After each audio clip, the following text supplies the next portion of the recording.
My name is Purushottam Rao. At the outset, I wish you all the best for your JEE Mains examination. I hope all of you written JEE Mains January examination very well, and to improve further, our organization is supporting you with online classes.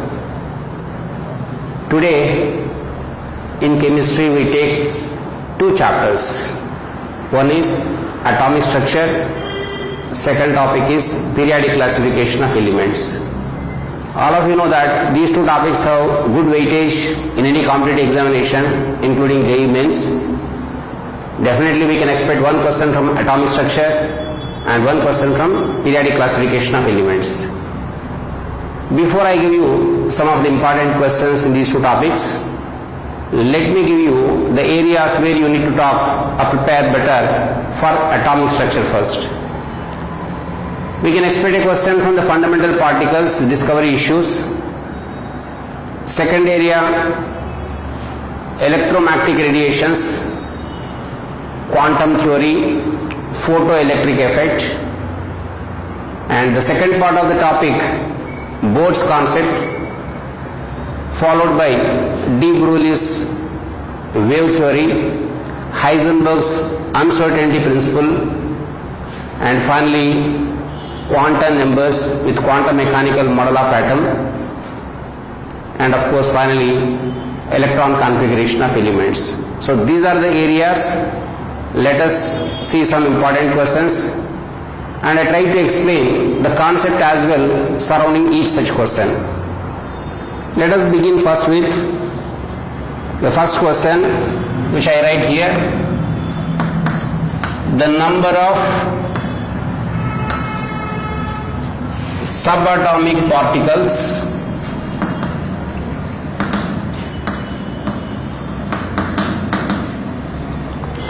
present in an isotope of hydrogen with half-life 12.5 years. Options given 2, 3, 4, 10. Before we answer the question here, let us see first the isotopes of hydrogen. All of you know isotopes have same atomic number but different mass numbers. Rather, they are atoms of same element with the same atomic number but different mass numbers. In the periodic table, if you look at all 118 elements so far identified, discovered, have isotopes. There is no exception that no element has got isotopes. The very first element is hydrogen, which has 3 isotopes, which we can label as H11, H12, H13. And these 2 hydrogen isotopes, the first 2 hydrogen isotopes with 1 and 2 mass numbers, are non-radioactive, stable isotopes. Whereas H13 is radioactive isotope, and of course known as tritium. As in the question you can see, they are asking the fundamental particles or subatomic particles present in the isotope of hydrogen with a half-life 12.5 years. So half-life concept mainly we talk for radioactive isotopes. Therefore, this being the radioactive isotope, in this particular isotope, the total number of subatomic particles we have to identify. And in H13 we know that Z is 1, which indicates 1 proton, and A mass number is 3, that indicates 1 proton plus 2 neutrons. and as hydrogen atomic number is 1 with 1 proton, it can have 1 electron. Therefore, the number of subatomic particles here, 1 proton, 1 electron plus 2 neutrons. Together it constitutes 4 particles here. Therefore, the right answer for this question is third option, which is 4 there. So this is the first question. Let us see the second question.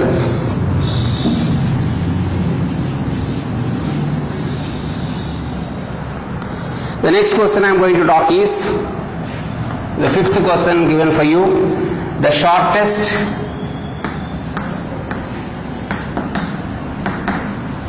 wavelength of Balmer series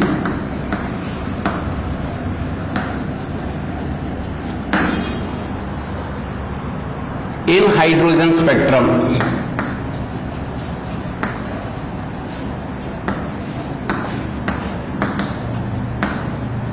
is. So it is a question related to the wavelength of one of the lines of Balmer series in hydrogen spectrum. The options given for us: first option 6566 angstroms. In angstrom units they are given 3648 angstroms. Third one 4104 angstroms. Fourth one 5464 angstroms. Let us solve this question here. All of you know that Balmer series is a visible part of the spectral series in hydrogen atom discovered by Balmer, therefore it's called Balmer series.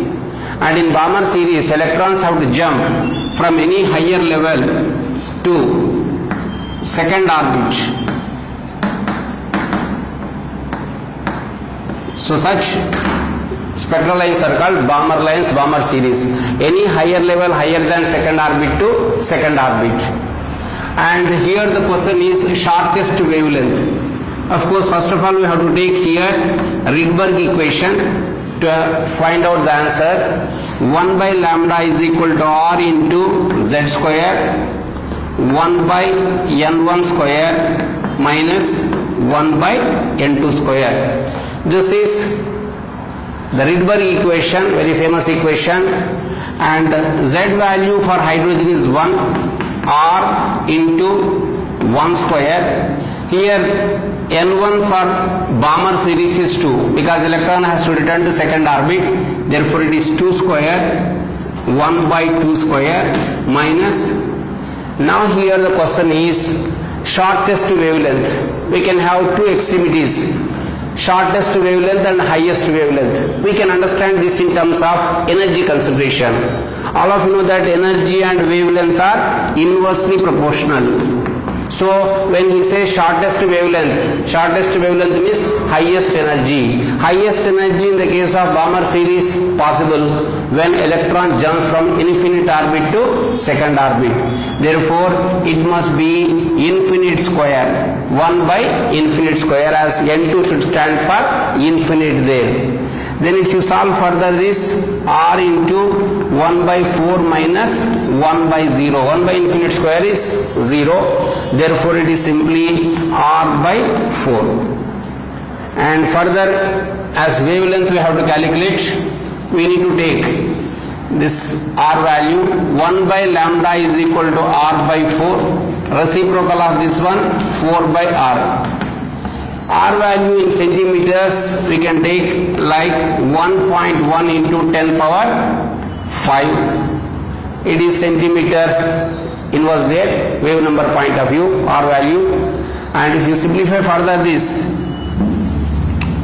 4 by 1.1 can come to nearly 3.6 into 10 power, because dividing 4 by 1.1, 10 power minus 5 centimeters. Since answers are given in angstrom units, we need to convert centimeter value into angstroms, and we know that 10 power minus 8 centimeter is equal to 1 angstrom. Therefore, this is proportionately 10 power minus 5 by 10 power minus 8 in angstroms. So 10 power minus 5, 10 power minus 8 is nothing but 10 power 3 in the numerator. Therefore, it is 3.6 into 10 power 3, nearly coming to 3600 angstroms. So which is closer to the second answer for us, 3648. So that corresponds to the shortest wavelength of Balmer series. Right, let us take the next question.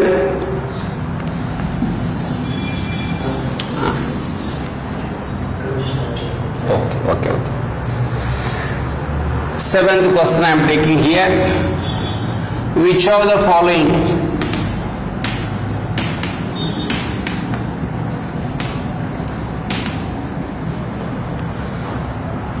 obeys Heisenberg's uncertainty principle?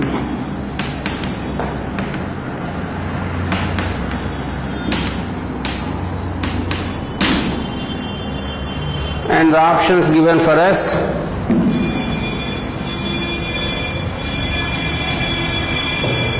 number 1, electron;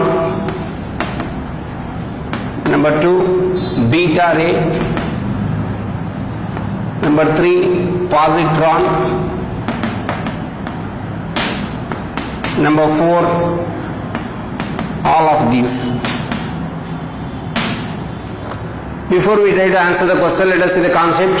Heisenberg's uncertainty principle says that it is impossible to find accurately and simultaneously both position and momentum of minute particles. This part is important. So this theory or this principle is applicable only for microparticles, minute particles, but not for macroparticles.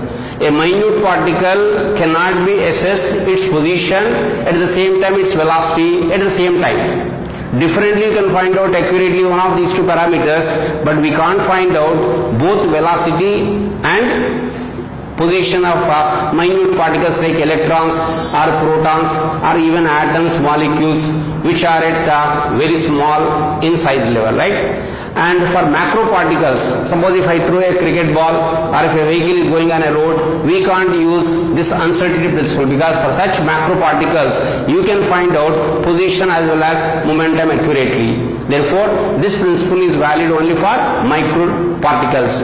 And the options given for us: electron, which is a fundamental particle, very micro particle; beta rays are nothing but indirectly they are electrons. A stream of electrons is called beta rays, given that name for radioactive elements which give out electrons in the form of beta rays. So that is nothing but again electron only. Positron is a particle having mass equivalent to electron, but charge is positive charge. That is called positron. That is also another minute particle. Therefore, all of these are suitable for study of Heisenberg's uncertainty principle. So that is an important principle for us. Right. Let us see the next question.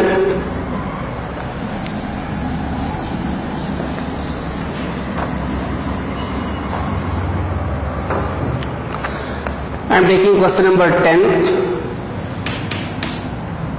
The ratio of energies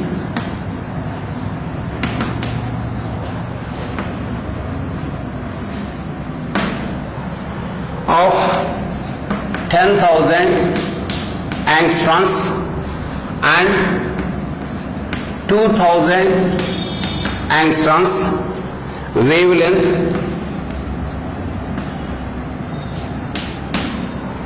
radiations. So the ratio is the question mark for two electromagnetic radiations having wavelengths 10,000 angstroms and 2000 angstroms.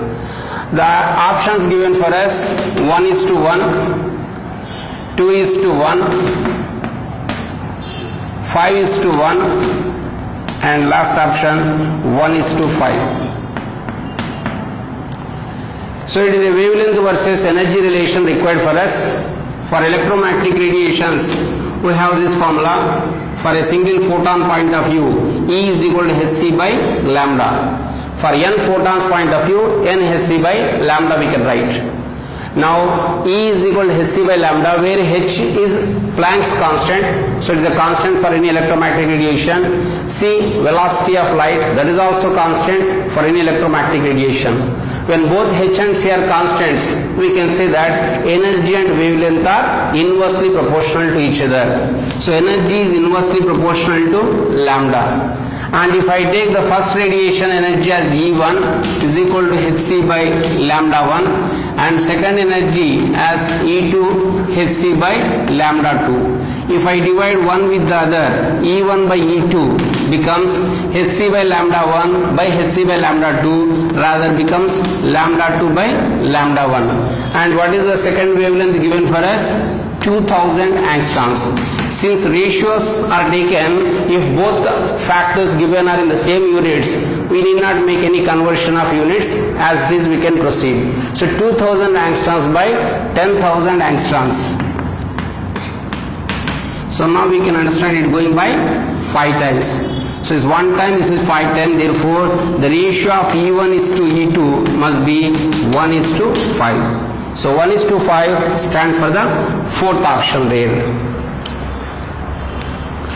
That is the relation between energy and wavelength. Let us come to a question on photoelectric effect.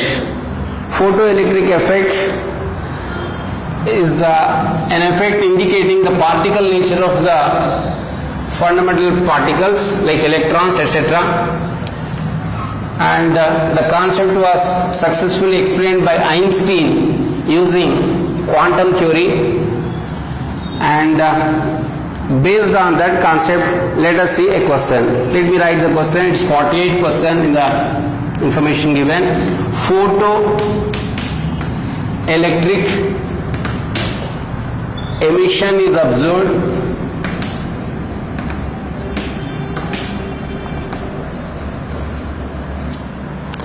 from surface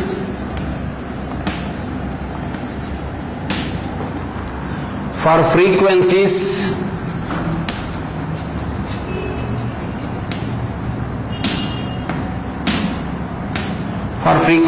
V1 and V2. The kinetic energy in the two cases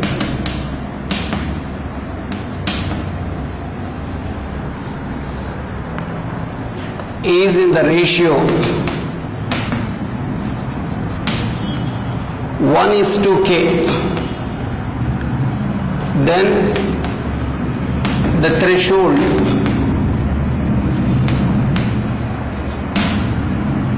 frequency V0 is given by. So this is the question. The options, let us write V2 by V1 by K minus 1, K V1 minus V2 by K minus 1. Third option, K V2 minus V1 by K minus 1. This is V1 minus V2, this is V2 minus V1, there is a difference. And the last option, fourth option given, V2 minus V1 by K. So let us work out this question. We know that in photoelectric effect, if H nu, the energy of the radiation falling on the surface of a metal. Basic idea of photoelectric effect, certain metals having low ionization potentials, prominently like alkali metals, if they are irradiated with certain radiations, what we notice? Ejection of electrons we notice. Not suitable for all metals, only for some metals like alkali metals which are prominent for this photoelectric emission. Not all radiations are suitable to eject out electrons. Certain radiations are suitable to eject out electrons, and the energy of that radiation is given as h nu. E is equal to h nu point of view, energy of the radiation. There is a characteristic frequency required for the radiation in order to eject out electron for the metal concerned. Means every metal has a characteristic frequency that is required for the radiation to be possessed. Then only ejection of electrons we notice. if that is taken as h nu naught, nu naught is the threshold frequency of the radiation, h is of course Planck's constant, plus kinetic energy. The idea of this formula is, if h nu is the energy of radiation, if h nu naught is the minimum energy required to eject out electron, the balance of the energy of these two is given out or is used up to increase the kinetic energy of electron. Therefore, this is the basic formula required for photoelectric emission. Now what the question says here, there are two radiations selected with V1 and V2 as frequencies, and the nu naught is remaining constant for the metal constant. That value is questioned, and when the kinetic energy ratio of the two radiations is given as 1:k. Suppose if I take the first radiation point of view, nu1 and ke1 as kinetic energy, then kinetic energy 1 becomes equal to h nu1 minus h nu naught. For the second radiation, if I write the same formula, h nu2 is equal to h nu naught plus kinetic energy 2, and kinetic energy 2 for the second radiation is h nu naught, nu2 minus h nu naught. And here h is a common factor, therefore I can write nu1 minus nu naught. Here also h as common factor, nu2 minus nu naught. Suppose if I divide the first equation with the second equation, I can work out the nu naught value there. H nu1 by, kinetic energy 1 by kinetic energy 2 is equal to, right side factor here, h nu1 minus nu naught by h nu2 minus nu naught. And as h can be cancelled as common factor point of view, then left over is ke1 by ke2, kinetic energy 1 by kinetic energy 2 is equal to nu1 minus nu naught by nu2 minus nu naught.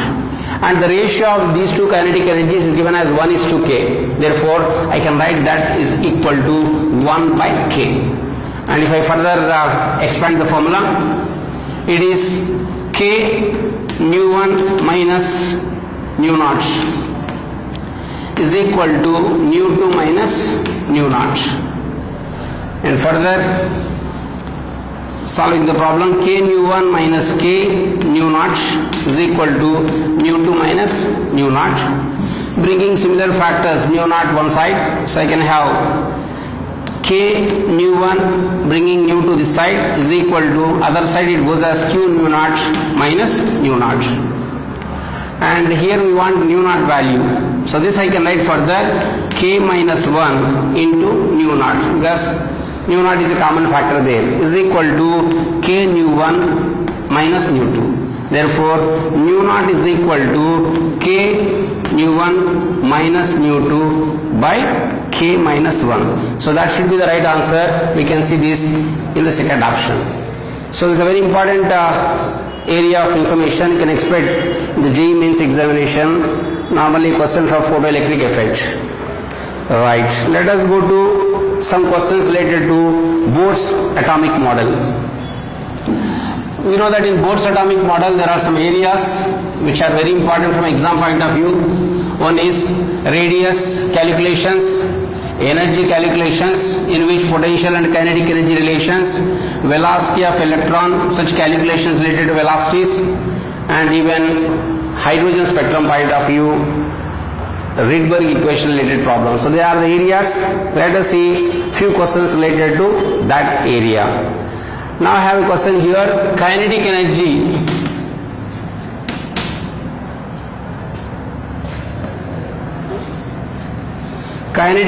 of an electron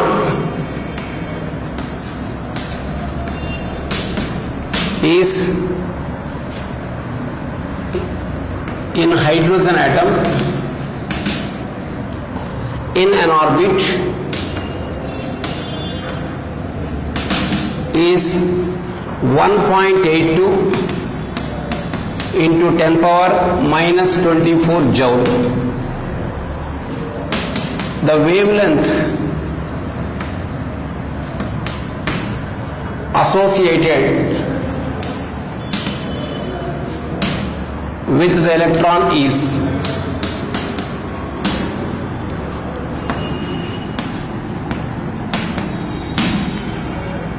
And options given for us: 4,200 angstroms,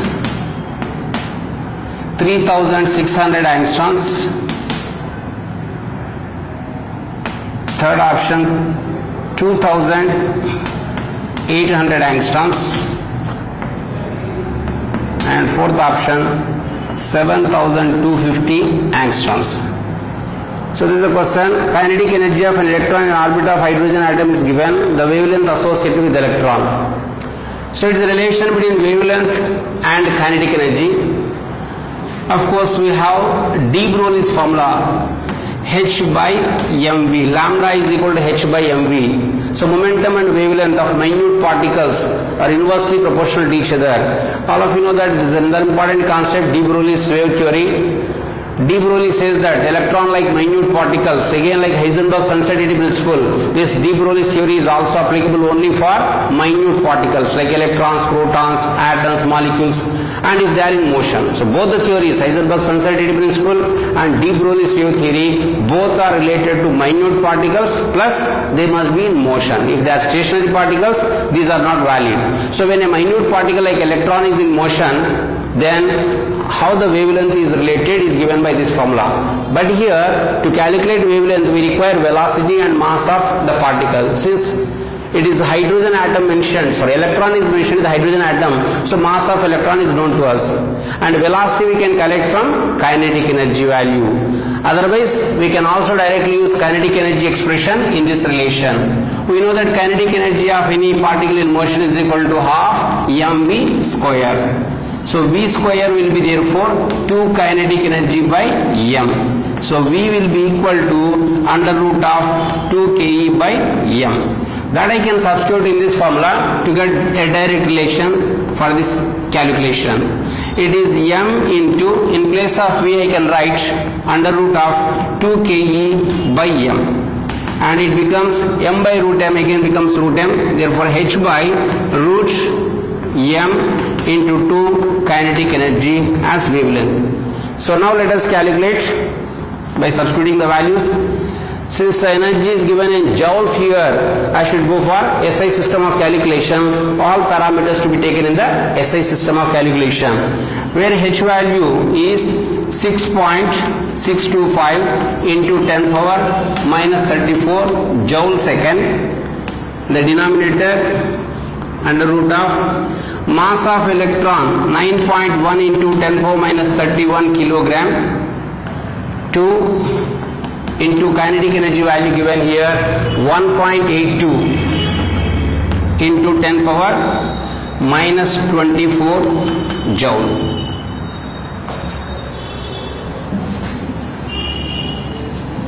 And when you observe the denominator 9.1 to 1.8, we have to take square root here. 9.1 2 times is 1.82, 18 point rather. So I can use that parameter to simplify easily. Once again I write another expression, 6.625 into 10 power minus 34 divided by, this I can write as 18.2 into 10 power minus 31 into, that I can write as 18.2. As I am increasing 10 times, I can decrease by 10 times, 10 power minus 25 under root.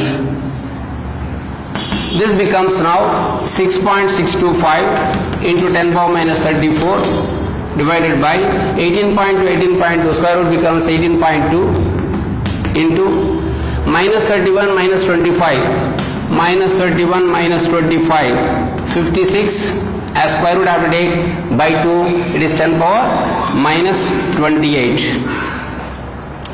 And if you observe 6.625 by 18.2, so approximately, thus I can work out to a nearby value, it will be going around 3 or less than 3 times, okay, equal to 1 by 3 into 10 power minus 28 minus 34, in the numerator 10 power minus 6. This is of course in meter. De Broglie related problem.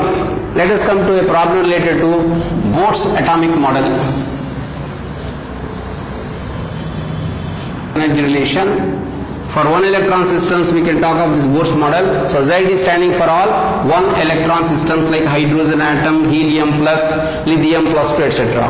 Since it is for hydrogen atom, therefore it is 1. So it is minus 313.6 by n square is equal to minus 78 kilocalories point of view. Z is 1, so 1 square is left over there. What will be n square then? So negative sign on either side is cancelled. So 313.6 by 78. So usually it goes by 4 times. So therefore n must be equal to square root of 4, 2. Means electron is revolving in the second orbit with energy of minus 78 kilocalorie per mole. Then is asking for angular momentum.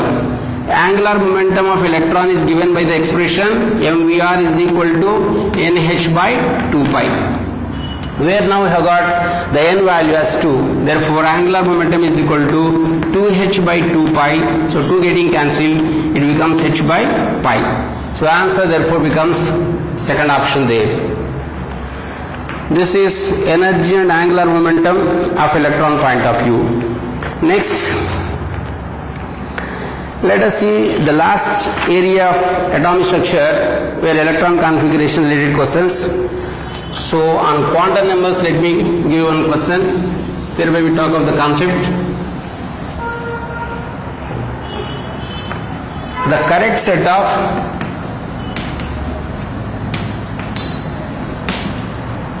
quantum numbers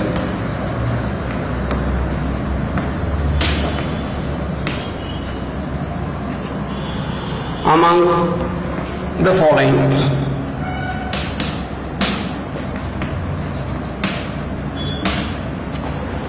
So it is an option based question. Looking at the options, we have to identify the correct combination with respect to quantum numbers.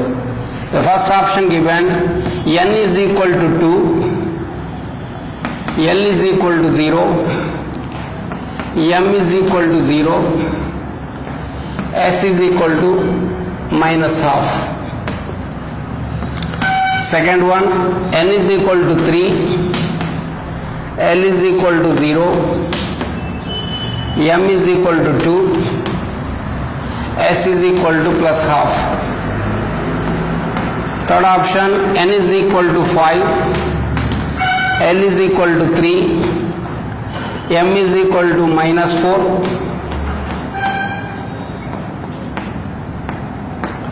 then s is equal to minus half. The last option given, n is equal to 3, L is equal to 3, m is equal to 0, s is equal to minus half. To answer this question, every student should have an idea for a given n value, what are L values possible, azimuthal quantum number values. For a given L value, what are m values possible. Spin values are always possible, only two. One is plus half or clockwise spin of electron, and second one is minus half. So we need to mainly concentrate, since S value is given plus or minus half, all 4 points of view, there is no incorrect information. So we need to identify among the remaining 3 quantum number values. When you observe n is equal to 2 here, L values possible are up to 0 to up to n minus 1. So up to 1. So it's L is 0 is possible, it's okay. So n is equal to L is 0, okay. When L is 0, m can also be only 0, no other value. Therefore, in fact, this is the right combination. In the remaining 3 options, why they are incorrect, where they are incorrect also let us see. When n is equal to 3, L can be 0, no problem. Up to 2 it can be 0, 1, 2. Therefore, this is the right combination. But when L is equal to 0, m cannot have 2 value. In order to have m 2 value, L also must be at least 2 and above. Therefore, this is the incorrect area. Therefore, that cannot be the right answer. Similarly, the third option, n is equal to 5, L is equal to 3, it's okay. But L is equal to 3, m is equal to minus 4, that is incorrect, because when L is equal to 3, m value cannot go minus 4 there. Therefore, this is the incorrect combination. Likewise, the next option, n is equal to 3, L cannot be 3, L must be up to n minus 1 only, up to 2 only. Therefore, this is the wrong combination. Therefore, these 3 are wrong and there is a right information. And one more area in atomic structure I want to talk. It's about the principles and rules that are used in the electron configuration of elements. We know that Bose rule, Pauli's rule, and Hund's rule of maximum multiplicity. These are the possible, these are the principles or rules applied in writing electron configuration of any element. Let me give you a question where I write the configuration of an element, and we need to identify which rule or rules violated here.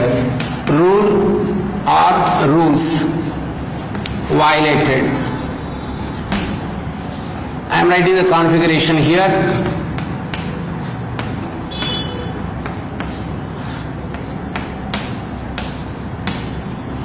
If this is the configuration given, let us see what are the rules violated here. In the configuration issue, first of all, a single box indicates it's an orbital, and arrows indicate electrons present in that particular orbital. A gap between the boxes here indicate that there is an energy difference here. Means this is a lower energy orbital, this is a higher energy orbital. So this is a lower energy orbital, this is the next higher energy orbital, still higher energy orbital is this. When boxes are written in condensed form like this, three boxes are condensed, indicating that they are degenerate orbitals. Degenerate orbitals means they are orbitals of same energy. And this is what the idea of writing that configuration. Bose rule says that always electrons should fill up in low energy orbitals first, followed by high energy orbitals. Keeping a vacancy in low energy orbitals, if electrons are shown in high energy orbitals, that is a violation of Bose rule. Now we can see 2 electrons maximum we can accommodate in any orbital. Here also 2 electrons, therefore there is no violation of Bose rule here, because this orbital is completely filled with 2 electrons, this orbital is also completely filled with 2 electrons, so there is no violation of Bose rule here. Coming to Pauli's rule. Pauli's rule says that no 2 electrons in an atom can have all 4 quantum number values same. No 2 electrons in an atom can have all 4 quantum number values same. The meaning of that one is, the outcome of that one is, an orbital can accommodate maximum only 2 electrons, and that too the 2 electrons must spin in opposite direction. If similar spins are shown in the same orbital, definitely it is the violation of Pauli's rule. Now we can see in this orbital 2 electrons are shown, but with the same direction the spin is shown. Therefore, it is the violation of Pauli's rule. So Pauli's rule is violated here. Now coming to Hund's rule of maximum multiplicity. Hund's rule comes into picture when degenerate orbitals are available. Degenerate orbitals means orbitals of same energy. Now you can see these are orbitals of same energy. When degenerate orbitals are available, each orbital should get 1 electron, then only pairing of electrons can take place. This is one famous rule all of you know. But at the same time, there is one more point involved in Hund's rule. The point is, not only each orbital should get 1 electron each before pairing starts, and all the unpaired electrons present there should have same spin. Here, the spin of the second electron is shown in the opposite direction. Therefore, it is also violation of Hund's rule. So here, Hund's rule is violated. The 2 rules that are violated here are Pauli's rule and Hund's rule. No violation of Bose rule. I think we have covered some important areas of atomic structure. Likewise, now let us see some important areas of periodic classification of elements. Of course, every student should be thorough with the periodic table, because that is the backbone information for understanding all inorganic chemistry chapters you have. You have to study first group to 17th group, different group elements, D block and F block. In understanding any of these group elements, definitely the knowledge you acquire in periodic classification of elements is also important. Let us see some questions related to periodic classification of elements. The first question is, the best oxidizing agent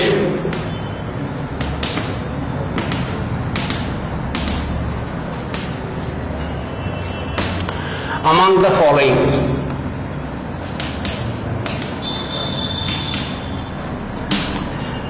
First one, nitrogen. Second one, oxygen. Third one, fluorine. And fourth one, iodine. So the oxidizing ability is, the meaning of oxidizing agent is a substance which undergoes reduction is called an oxidizing agent. A substance which undergoes reduction is called an oxidizing agent. Reduction meaning is a substance which takes electrons is said to be undergoing reduction, and therefore it is acting as an oxidizing agent. Indirectly, an oxidizing agent therefore should gain electrons. So any element which takes electrons is called an oxidizing agent. And we know that in the periodic table, from left to right in a period, the size of elements gradually decreases. Smaller the size of atom, better the tendency to accept electrons. That's the reason why the extreme group elements other than noble gases, because noble gases have neither gaining ability nor losing ability for electrons, therefore we have to omit that group. The next group after noble gases from right hand point of view is halogens. So halogens in every period have smallest sizes in their respective periods. Means in the second period, if you take fluorine has got smallest size, likewise chlorine in the third period and other halogens in their respective periods. Therefore they are the elements which can gain electrons readily, thereby acting as good oxidizing agents. In fact, the entire halogens family, fluorine to iodine, all are good oxidizing agents. Again in the halogens, we know that fluorine is the smallest sized atom, therefore that is the best oxidizing agent. So oxidizing ability we understood even from E0 values, electrode potential values that you study in electrochemistry, even that value also suggests fluorine the best oxidizing agent. Therefore the answer here is fluorine. Another question from periodic table, I am writing here. In second period, the element that can exhibit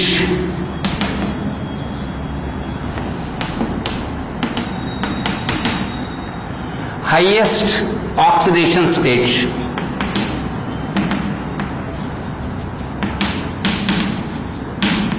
is, so among second period elements, the question related to which element shows highest oxidation state.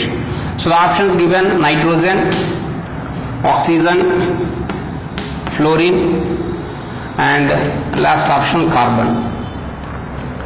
In terms of oxidation states, all of you know, halogens are peculiar in giving many oxidation states, but exception is fluorine.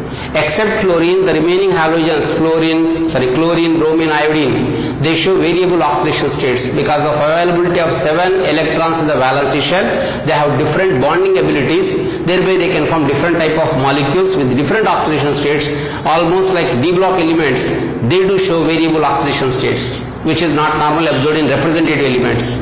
But exception for that rule is fluorine, because fluorine is having only second shell as valency shell, and it has 7 valence electrons, so it can just take one more electron to get neon configuration, and it can't expand the configuration due to lack of d orbitals. Therefore the limited number of oxidation states are shown by fluorine, but here highest oxidation state you are asked. So fluorine shows only -1. Coming to other elements, oxygen can show -2, -1, +1, +2. These are the possible oxidation for oxygen. Same principle is applicable for oxygen as well, because lack of d orbitals cannot help in increasing higher values. Okay, maximum it shows -2 in most of the compounds, and in few other areas it can show -1, +1, +2. That is a different information. Coming to nitrogen, nitrogen can show all oxidation states from -3 to +5. That's the uniqueness of nitrogen. So -3, -2, -1, 0 up to +5, all possible values. Therefore it can show even +5. So this is the element having highest oxidation state.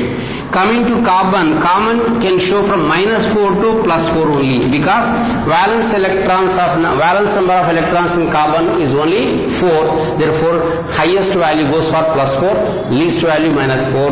Whereas nitrogen can form a dative bond with lone pair electrons, so it can show even up to +5. So the answer goes for nitrogen here, which can show highest value +5 there. Let us take a question related to ionization potential.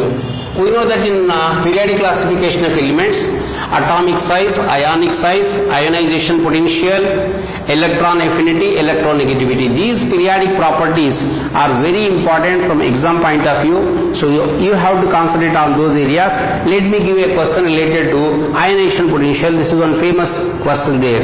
Let me write the question. An element M has I1, I2, I3 and I4. So taken as ionization potentials as 20, 40, 60 and 400 electron volts, the units of electron volts. It combines with an element with Z16. The formula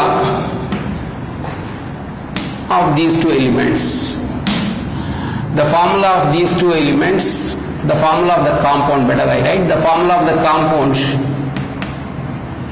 formed by these elements. This is the question. Given options were as M2, S2, second one M2, S4, third one M2, S3 and fourth one MS. The logic behind this question is mainly you have to identify which group element that M. If that is known, you can answer the question. All of you know that Z16 stands for sulfur. It is a 16th group element. 16th group elements can form -2 ions because they are having 2 electrons less to get octet configuration. So valence electrons number is 6 for sulfur. It can gain 2 electrons, therefore S-2. Because for these binary compounds, we have to take them as ionic compounds to answer such questions. Coming to M here, there are 4 IP values mentioned for us. All of you know one important issue where there is a sudden jump in ionization potential, whether it's I1 or I2 or I3 or I4. That data we can use to identify how many valence electrons it has. What is the concept behind that rule? If any element of losing its valence electrons, further electrons removal means it must be inert gas configuration. For example, if you take an alkali metal, all alkali metals have just one valence electron. If that single electron is removed, every alkali metal gets the nearby inert gas configuration, which is 8 electrons configuration, highly stable configuration. Therefore, a large increase in ionization potential we notice for the next electron to be removed. Means first group elements will have very large gap between I1 and I2. Here you can see in this case, first, second, third values are reasonably lower, but a large gap between I3 and I4 we observe. Means it can comfortably lose 3 valence electrons, but 4th electron removal requires very high energy. Definitely that corresponds to inert gas configuration. Therefore, it must have only 3 valence electrons. A 3 valence electron condition is a third group element here, or 13th group in the modern sense. And a 13th group element can form M+3 ion. So if M+3 is the ion, S-2 is the ion, we know a crisscross method to write the formula of a compound. It becomes now M2S3. So answer should be the third option here. Next question.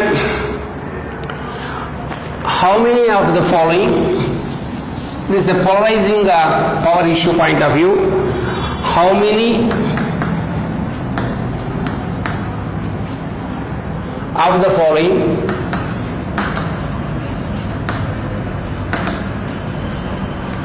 pairs have nearly same polarizing power?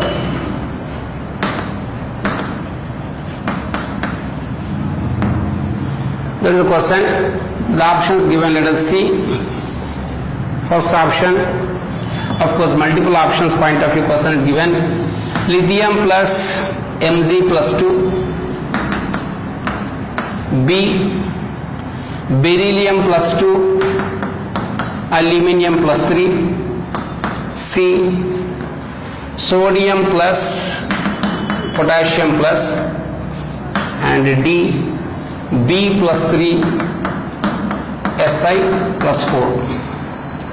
And options given, first option A, B as right options,